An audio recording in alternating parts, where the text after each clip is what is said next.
Welcome back. The news about Michael Cohen has me and a lot of people obsessed today over this question. How different would things be if Donald Trump had lost the presidential election?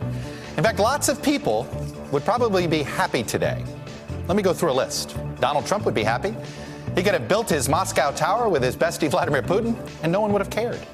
Michael Cohen would be happy. He'd still be Mr. Trump's right-hand guy. Paul Manafort would be happy. He could be living in luxury anywhere around the world, sitting at a bar, not behind bars. Melania Trump, my guess is she'd be happy. She could be living in New York still. And guess what? She really wouldn't have to care, would she? Republicans, they could be happy. They likely would have won 40 House seats in the midterms, and they might have a 60-seat majority in the Senate.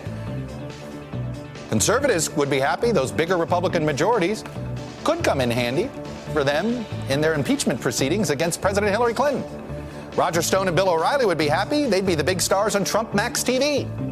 Rex Tillerson, Jeff Sessions, Scott Pruitt, Tom Price, and many others would probably be happier than they are today. They'd still have their reputations intact. Ted Cruz, Marco Rubio, John Kasich, Jeff Flake, Ben Sasse, and who knows who else would be happy because they'd be planning their next runs for president. And finally, there's former FBI Director Jim Comey. He would be, no, he'd still be at the FBI. No, strike that. I think Jim Comey still would have been fired. Hello, YouTubers. If you're watching this, it means you've checked out our channel, so thank you. Now do me a favor, subscribe by clicking on that button down there. Click on any of the videos to watch the latest interviews and highlights from MTP Daily and MSNBC. You can get more Beat the Press content every morning in the First Read newsletter. If you're tired of content that you don't know anything about where it came from, you don't have to have that problem with us. NBC News, MSNBC, MTP, and the Meet the Press mindset right here for you on YouTube. Subscribe now.